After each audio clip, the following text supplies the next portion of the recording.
క్యాడర్ను confuse చేస్తున్న జగన్మోహన్ రెడ్డి, ప్రతిపక్షాలు తనపై చేస్తున్న ఆరోపణలను సరైన సమయంలో తిప్పికొట్టలేకపోతున్నారని ఆందోళన చెందుతున్న ఫ్యాన్స్.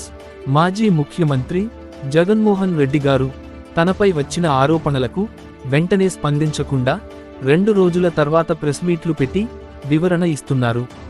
దీనివల్ల చాలా మటుకు పార్టీకి జరగాల్సిన డ్యామేజ్ జరిగిపోతుంది. అతని స్పీచ్లో కూడా అంత అగ్రెసివ్నెస్ కనిపించట్లేదు. పురాణ కాలం నాటి మాటలతో అతని ప్రెస్ మీట్ కొనసాగుతుంది.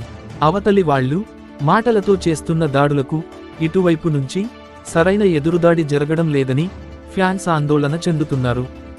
జగన్ గారు తన తండ్రి నుంచి రాజకీయ వారసత్వాన్ని పొందారు, కానీ శత్రువులని తన మాటలతోనే భయపెట్టే రాజశేఖర్ రెడ్డి లక్షణాన్ని ఇంకా అలవాటు చేసుకోలేదు. బురదేస్తే కడుక్కుందామని ధోరణి మాని అవతలి వాళ్లు బురద వేస్తే ఇటువైపు నుంచి రాళ్లేయాలని కేడర్ భావిస్తుంది. ప్రత్యర్థి మీడియా దాడిని ఎదుర్కోవాలంటే జగన్ గారు కూడా తన మీడియా బలాన్ని పెంచుకోవాలని కేడర్ సూచిస్తుంది.